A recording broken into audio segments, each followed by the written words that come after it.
शीतकाल के लिए बंद हुए बद्रीनाथ धाम के कपाट। 2:56 पर बंद हुए बद्रीनाथ धाम के कपाट। 5,000 श्रद्धालु बने कपाट बंद समारोह के साक्षी।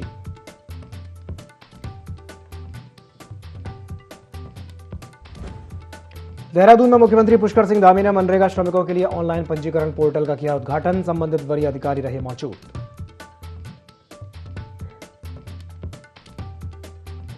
हल्द्वानी में 7 दिवसीय सहकारिता मेले का शुभारंभ। सांसद अजय भट्ट और सहकारिता मंत्री धन सिंह रावत ने की मेले की शुरुआत। मेले में सहकारिता से जुड़े स्टॉल्स के अलावा 150 से ज्यादा खानपान व्यंजन और स्थानीय उत्पादों के लगाए गए स्टॉल। डीएम के निर्देश पर रोसाल रेट्रो पंपिंग योजना का कार्य शुरू। 4 साल से अटकी थी योजना शुरू होने से ग्रामीणों को राहत।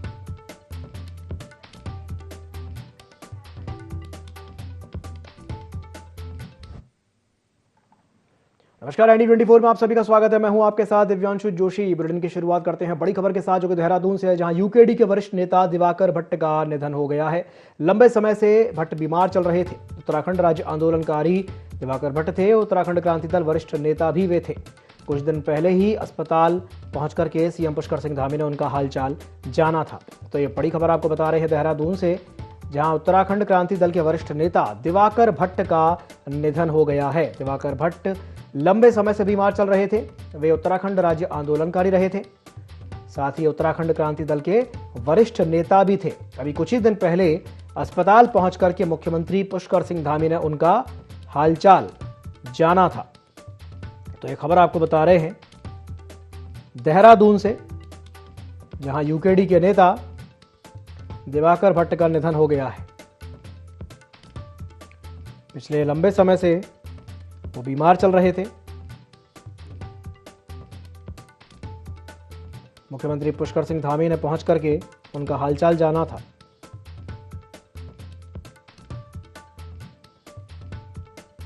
उत्तराखंड क्रांति दल के वरिष्ठ नेता थे, साथ ही वे उत्तराखंड राज्य आंदोलनकारी भी थे। तो ये बड़ी खबर आपको बता रहे हैं देहरादून से, जहां पर उत्तराखंड क्रांति दल के वरिष्ठ नेता दिवाकर भट्ट का निधन हो गया है। अभी कुछ ही दिन पहले मुख्यमंत्री पुष्कर सिंह धामी अस्पताल पहुंचे थे, जहां पहुंच करके उन्होंने उनका हालचाल जाना था। तो यूकेडी के वरिष्ठ नेता दिवाकर भट्ट अब नहीं रहे। दिवाकर भट्ट लंबे समय से बीमार चल रहे थे।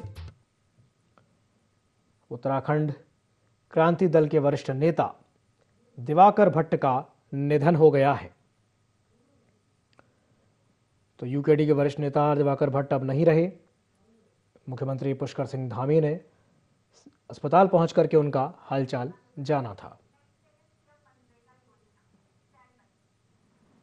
मुख्यमंत्री पुष्कर सिंह धामी ने उत्तराखंड भवन एवं अन्य सन्निकार कर्मकार कल्याण बोर्ड में मनरेगा कर्मचारियों के पंजीकरण का विधिवत शुभारंभ किया। इस मौके पर सीएम ने कहा कि सरकार समाज के अंतिम व्यक्ति के विकास को केंद्र में रखते हुए काम कर रही है। मुख्यमंत्री कैंप कार्यालय में आयोजित कार्यक्रम में मुख्यमंत्री पुष्कर सिंह धामी ने ऑनलाइन माध्यम से पंजीकरण का विधिवत शुभारंभ किया। कार्यक्रम को संबोधित करते हुए सीएम धामी ने कहा कि इस पंजीकरण से मनरेगा श्रमिकों को उत्तराखंड भवन और अन्य सन्निकार कर्मकार कल्याण बोर्ड की समस्त सामाजिक सुरक्षा योजनाओं का फायदा मिल सकेगा। उन्होंने कहा कि पीएम मोदी की प्रेरणा से राज्य सरकार भी समाज के अंतिम व्यक्ति को स्वास्थ्य, शिक्षा, रोजगार के अवसर उपलब्ध कराते हुए उन्हें हर तरह से सक्षम बनाने की दिशा में काम कर रही है। साथ ही कहा कि प्रदेश में मनरेगा के तहत 16 लाख से ज्यादा श्रमिक पंजीकृत हैं, जिनमें से 9 लाख से ज्यादा श्रमिक एक्टिव हैं।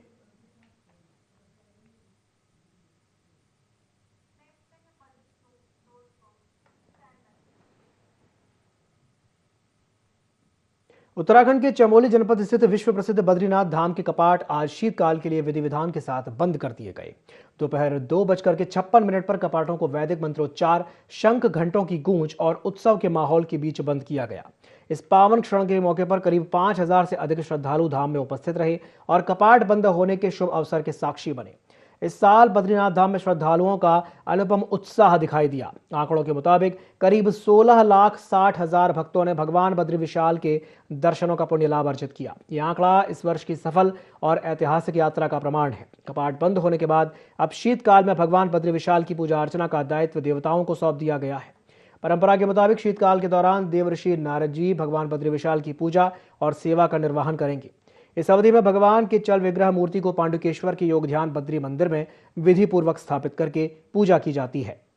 बद्रीनाथ धाम के कपाट अगले वर्ष वसंत ऋतु में अक्षय तृतीया के पावन अवसर पर पुनः भक्तों के लिए खोल दिए जाएंगे।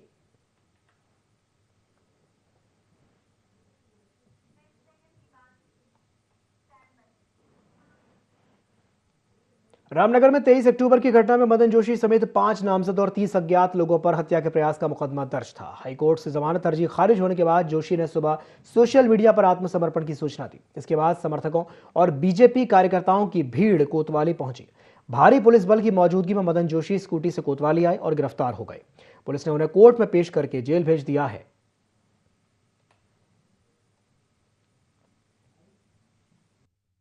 पार्टी के वरिष्ठ कार्यकर्ता हैं, कोर्ट ने जो निर्णय दिया उसका उन्होंने पालन किया है और इसके तहत उन्होंने आज खुद आकर यहाँ पर समर्पण किया है। अच्छी बात है।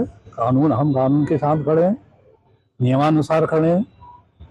आगे भी कानून के माध्यम से ही हम सारे काम करेंगे। मदन ने समर्पण किया है थाने में आकर, अच्छी बात है। उन्होंने भी कानून का साथ दिया है, कानून के तहत चले हैं। आगे जो प्रक्रियाएं चलेंगी वो कानूनी चलेंगी, उसके लिए हम सब तैयार हैं। रुड़की के एमडी रोड क्षेत्र में दलित समाज के कथित पलायन की खबर सोशल मीडिया पर वायरल होने से इलाके में हड़कंप मच गया। घटना की जानकारी पाकर सिविल लाइन कोतवाली पुलिस तुरंत मौके पर पहुंची। पुलिस जांच में यह पता चला कि वायरल खबर पूरी तरह से झूठी और भ्रामक थी। मामूली कहासुनी को गलत तरीके से समुदाय विशेष से जोड़ करके फैलाया गया। इलाके के दलित नागरिकों ने साफ कहा कि हिंदू मुस्लिम सभी भाईचारे और शांति के साथ रहते हैं। सिविल लाइन कोतवाली पुलिस पूरे मामले की विवेचना कर रही है और झूठी खबर फैलाने वालों पर कार्रवाई की तैयारी में है। पुलिस ने लोगों से अपील की है कि किसी भी जानकारी को साझा करने से पहले उसकी सत्यता जरूर जांच लें। मेरे पास आए थे, मैंने थाने को बताया था कि इसमें जाकर के खुद चेक करेंगे कि दो समुदाय वाली बात है, एक दूसरे को प्रेशराइज किया जा रहा है, तो ऐसे तथ्य कतई नहीं मिले हैं। और क्योंकि एक ही पक्ष के दो अलग अलग लोगों का आपस में विवाद था जिसको उन्होंने आपस में सुलझा लिया है और पुलिस ऐसे इंटरवेन करने की नौबत नहीं आई। और जहाँ तक पलायन और ये सब तथ्य हैं इसके भी पड़ताल करें। अभी फिलहाल इसका कोई पुष्टिकारक तथ्य हमारे पास नहीं। थाने को बोला एक बार वो रिपोर्ट आने देते हैं, उसके बाद कानून व्यवस्था है, सब जगह है। कोई किसी को जबरदस्ती पलायन करवा देगा या वहां नहीं रहने देगा, ऐसी नौबत कतई नहीं होती है। इसको लेके पुलिस हमेशा अलर्ट है। अगर कोई कुछ ऐसी खबर या कुछ ऐसा भ्रामक तथ्य लाते तो उसको भी हम अपने संज्ञान में लें। हल्द्वानी में आधी अधूरी तैयारियों के बीच 7 दिवसीय सहकारिता मेले का शुभारंभ हो गया है। सांसद अजय भट्ट और सहकारिता मंत्री धन सिंह रावत ने फीता काट करके मेले की शुरुआत की। इस मेले में सहकारिता से जुड़े स्टॉल्स के अलावा 150 से ज्यादा खानपान, व्यंजन और स्थानीय उत्पादों के स्टॉल्स लगाए गए हैं। इसके अलावा रोजाना सांस्कृतिक कार्यक्रमों के साथ साथ मेले की शुरुआत होगी। बुधवार 26 नवंबर को मुख्यमंत्री पुष्कर सिंह धामी इस मेले में पहुंचेंगे।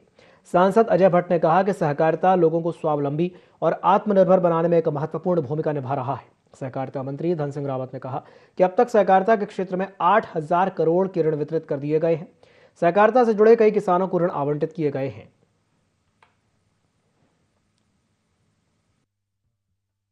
पहली बार ही सहकारिता का मंत्रालय देश में खुला है। इतने बड़े पैमाने पर आप जानते हैं कि पूरा भारत देश हमारा छोटी इकाई से लेकर ऊपर तक सहकारिता के आधार पर आच्छादित हो और अपने पैरों पर खड़ा हो जाए। कहीं भी बेरोजगारी न रहे, कहीं भी हाथ फैलाना हमको न दिखाई दे, जिस तरह से पहले चलता था। आज आप देख रहे हैं लगातार उत्तराखंड इतना आगे बढ़ गया है।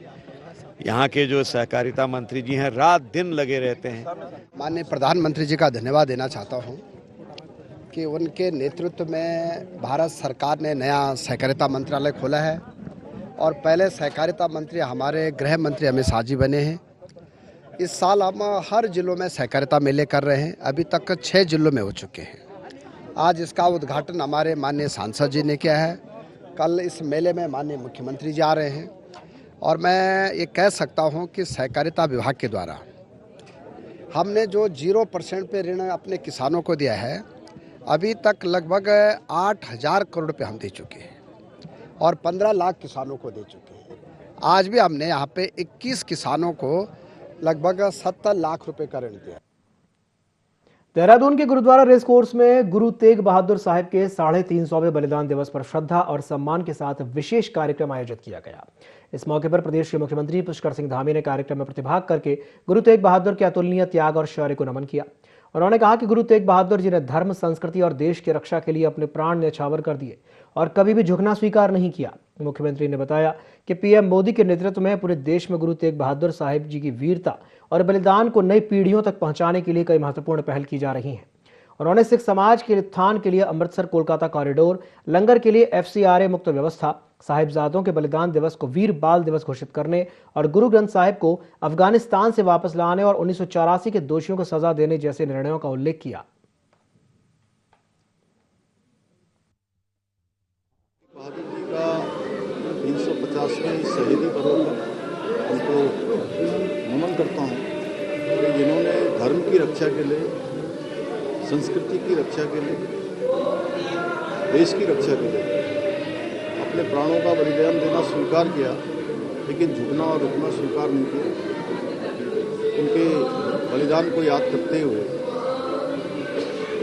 आदरणीय प्रधानमंत्री नरेंद्र मोदी जी के नेतृत्व में पूरे देश के अंदर हमारे आने वाली पीढ़ियाँ, हमारे नौनिहाल, पूरी देश और दुनिया गुरु तेग बहादुर जी के वीरता से, पराक्रम से, उनके बलिदान से परिचित हो कि उन्होंने कितनी बड़ी चुनौतियाँ, कितना बड़ा संघर्ष एक छोटी सी आयु में किया।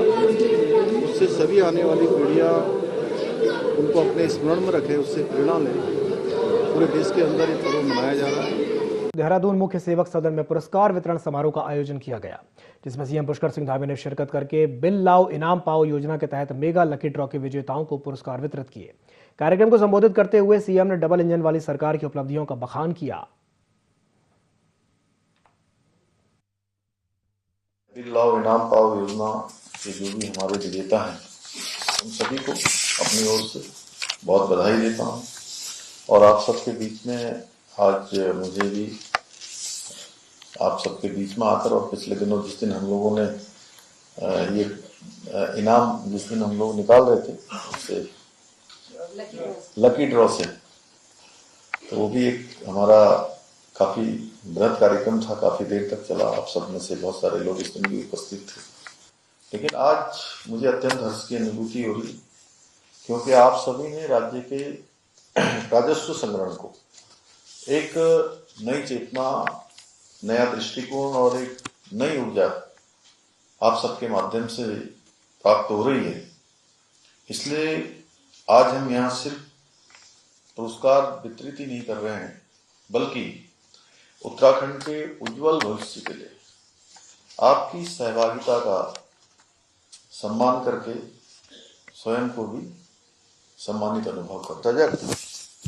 नागरिक होने का उदाहरण प्रस्तुत किया है 1888 में, तो एक बड़ा ये नंबर है भाइयों बहनों। वर्ष 2022 में हमने बिल लाओ इनाम पाओ योजना की शुरुआत की थी। ये केवल एक इनाम प्रदान करने की योजना मात्र नहीं है, बल्कि एक नवाचार है। जैसे आप देखते होंगे हमारे प्रधानमंत्री जी श्री नरेंद्र मोदी जी हर क्षेत्र में नवाचार करने पर उन्होंने विशेष उनका आग्रह रहता है कि हर क्षेत्र में नवाचार होना चाहिए, नई चीज होनी चाहिए, जिससे राज्य को भी फायदा हो, लोगों को भी उसका लाभ मिले। तो यह भी एक नवाचार था जिसके द्वारा हमने जन भागीदारी को ये राजस्व संग्रहण से जोड़ने का प्रयास प्रारंभ किया था। और हम चाहते थे कि राज्य का प्रत्येक नागरिक उत्तराखंड की विकास यात्रा का सहयात्री बने, उस विकास यात्रा में साथ साथ चले। आज 3 वर्षों में बिल लाओ इनाम पाओ योजना ने जो जागरूकता पैदा की है वो अत्यंत सराहनीय है। और राज्य के विभिन्न जिलों में हजारों हजार लोगों ने इस योजना में प्रतिभाग किया है और जनता में समझ बनी है कि प्रदेश के विकास में प्रत्येक बिल एक योगदान है। और ये योजना आज जहां एक और उपभोक्ता जागरूकता का एक सशक्त माध्यम बन चुकी है, वही उपभोक्ता एवं व्यापारी वर्ग के बीच साझेदारी साझा करने का प्रतीक बनकर भी उभरी है, क्योंकि इस योजना के माध्यम से उपभोक्ताओं में जागरूकता बढ़ने के साथ ही व्यापारी भाइयों को भी इससे सहूलियत हुई है, उनको भी आसानी हुई है। भाइयों बहनों, हम अगर किसी भी देश की बात करते हैं तो और उसमें से विकास की बात जब भी आती है तो उसमें व्यापारी वर्ग का जो योगदान है वो अत्यंत महत्वपूर्ण होता है। और बिना व्यापारी वर्ग के योगदान के आज हमारा राष्ट्र विश्व की जो आज हम चौथी सबसे बड़ी अर्थव्यवस्था बन गए हैं। और ब्रिटेन के अभी प्रधानमंत्री जी जब भारत आए थे, अपने साथ एक बड़ा अर्थशास्त्रियों का समूह भी लेकर आए थे, और उन्होंने उसके बाद कहा कि भारत बहुत जल्दी आने वाले 2-3 सालों में विश्व की तीसरी सबसे बड़ी आर्थिक शक्ति बन जाएगा। अगर हम पिछले 11 वर्षों की बात करें, व्यापार के क्षेत्र में, उद्यम के क्षेत्र में, क्रिएटिविटी के क्षेत्र में, आदरणीय प्रधानमंत्री जी के नेतृत्व में एक नया विश्वास पैदा करने का देश के अंदर प्रयास किया जा रहा है। और आदरणीय प्रधानमंत्री जी के नेतृत्व वाली डबल इंजन की सरकार में व्यापारियों को प्रोत्साहन, प्रॉफिट और प्रोटेक्शन भी मिला है। उत्तराखंड के मुख्यमंत्री पुष्कर सिंह धामी ने चारधाम यात्रा को लेकर के कहा कि इस वर्ष तमाम चुनौतियों के बावजूद यात्रा ने उल्लेखनीय उपलब्धि हासिल की है। सीएम ने बताया कि ऑपरेशन सिंदूर से लेकर आपदा जैसी परिस्थितियों के बावजूद यात्रा कई बार बाधित भी हुई और लगभग 3 महीने तक प्रभावित भी रही। इसके बावजूद रिकॉर्ड 51 लाख श्रद्धालुओं ने चारधाम के दर्शन किए। मुख्यमंत्री ने यात्रा संचालन से जुटे सभी तीर्थ पुरोहितों, पल्ला समाज, धार्मिक संगठनों, जनप्रतिनिधियों, सामाजिक संस्थाओं, प्रशासनिक अमले और घोड़ा खच्चर संचालकों का भी आभार व्यक्त किया। उन्होंने कहा कि सभी के सहयोग से श्रद्धालुओं को सुगम और सुरक्षित यात्रा का अनुभव मिला। सीएम धामी ने बताया कि अब सरकार शीतकालीन यात्रा की तैयारियों में जुट गई है और इसे व्यवस्थित तरीके से संचालित किया जाएगा। साथ ही भविष्य में चारधाम यात्रा को और अधिक सुव्यवस्थित और बेहतर बनाने के लिए अब से प्रयास शुरू कर दिए गए हैं। एक तरफ जहां ऑपरेशन सिंदूर चला, आपदा काफ़ी लंबे समय तक रही राज्य के अंदर, यात्रा लगभग 3 महीने बाधित भी रही, उसके बावजूद भी 51 लाख का आंकड़ा यात्रा ने पूरा किया है और सभी यात्री यात्रा का एक अच्छा अनुभव लेकर गए हैं। मैं सभी यात्रा का संयोजन करने वाले हमारे तीर्थ पुरोहित हैं, हमारे पल्ला समाज के लोग हैं, धार्मिक सभाओं के लोग हैं, हमारे जनप्रतिनिधिगण हैं, सामाजिक संगठन हैं, हमारे प्रशासन के लोग हैं, घोड़े खच्चर वाले हैं, मैं सभी का बहुत आभार व्यक्त करता हूँ कि श्रद्धालुओं की यात्रा को उन्होंने सुगम भी बनाया और सुरक्षित भी बनाया। और अब हम अपनी शीतकालीन यात्रा की तैयारी शुरू कर रहे हैं। जल्दी ही शीतकालीन यात्रा को ठीक प्रकार से संचालित करेंगे और आने वाले वर्षों में चारधाम यात्रा और सुव्यवस्थित हो, उसके लिए अभी से प्रयास करेंगे। बीजेपी प्रदेश महामंत्री कुंदन परिहार ने बताया कि भारतीय जनता पार्टी कल संपूर्ण देश भर में संविधान दिवस मनाएगी और इस संविधान दिवस के अवसर पर वंदे मातरम के गायन को 150 साल पूरे हो चुके हैं, तो सभी विद्यालय में वंदे मातरम का सामूहिक गायन किया जाएगा। आगे उन्होंने कहा कि सरदार पटेल की 150वीं जयंती के अवसर पर पदयात्रा को आगे बढ़ाया जाएगा।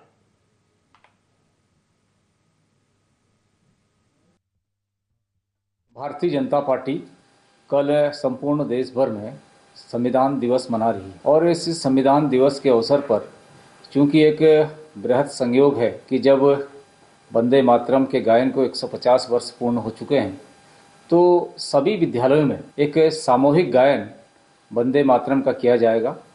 और इसके साथ साथ एक और संयोग है कि सरदार पटेल जी की जो 150वीं जयंती है, तो वो उसके कारण से भी उसमें पदयात्राएं हमारी जो चल रही हैं, उन पदयात्राओं को भी आगे बढ़ाया जाएगा।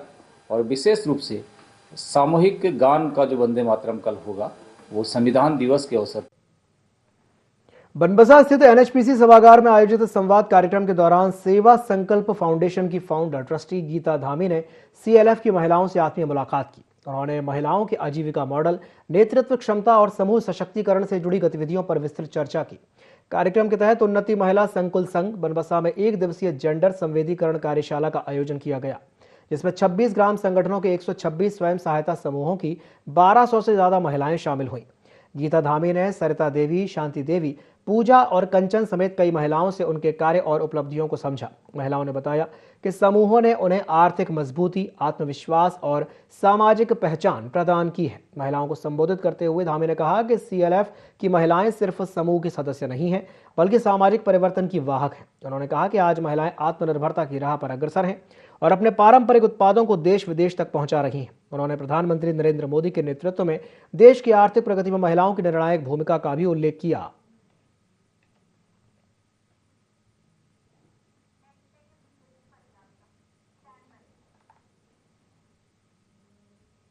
मंगलौर विधानसभा क्षेत्र के गुरुकुल नारसन में लौह पुरुष सरदार वल्लभ भाई पटेल की 150वीं जयंती के उपलक्ष्य में बीजेपी जिला अध्यक्ष डॉक्टर मधु सिंह के नेतृत्व में एक भव्य पदयात्रा का आयोजन किया गया। राष्ट्रीय एकता, अखंडता, एक भारत श्रेष्ठ भारत और आत्मनिर्भर भारत के संदेश से ओतप्रोत इस पदयात्रा ने पूरे क्षेत्र को देशभक्ति के रंग में सराबोर कर दिया। इस कार्यक्रम में बड़ी संख्या में बीजेपी कार्यकर्ताओं ने भाग लिया और एकजुटता का संदेश दिया। पदयात्रा के दौरान वक्फ बोर्ड के अध्यक्ष शादाब शम्स ने भी शिरकत की।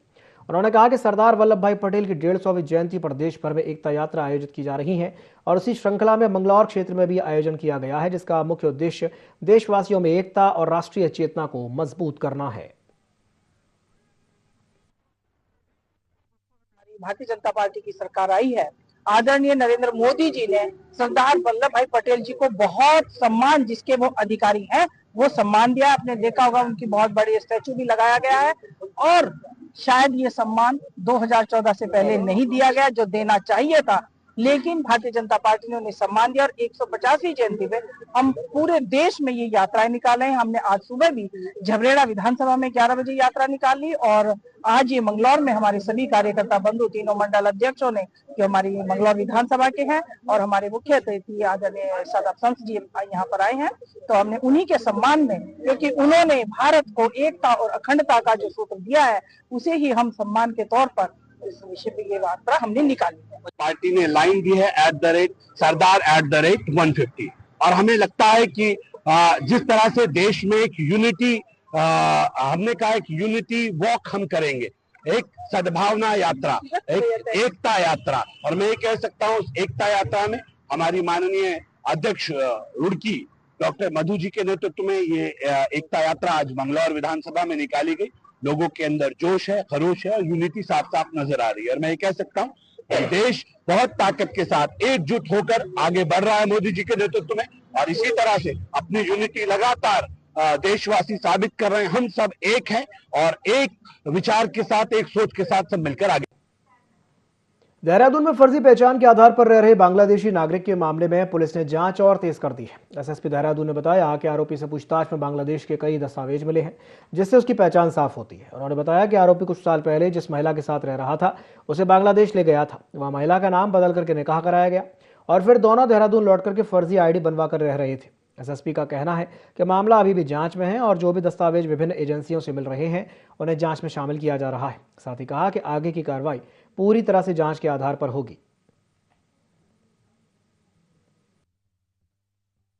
ऑपरेशन कालेमी के तहत भी काफ़ी सारी कार्रवाई हुई और इसी कार्रवाई में जो है एक बांग्लादेशी व्यक्ति जो एक महिला के साथ यहाँ पर निवासरत था, उसकी गिरफ्तारी हुई थी। चूँकि पूछताछ में उसके वहाँ के बहुत सारे दस्तावेज बांग्लादेश के प्राप्त हुए थे और डिफरेंट एजेंसी से जब कांटेक्ट किया गया तो ये भी जानकारी में आया कि कुछ वर्ष पूर्व वो महिला को लेकर बांग्लादेश भी गया था और वहाँ पर उसका नाम एक मुस्लिम महिला के नाम से चेंज कराकर उसके साथ निकाहनामा भी किया गया था।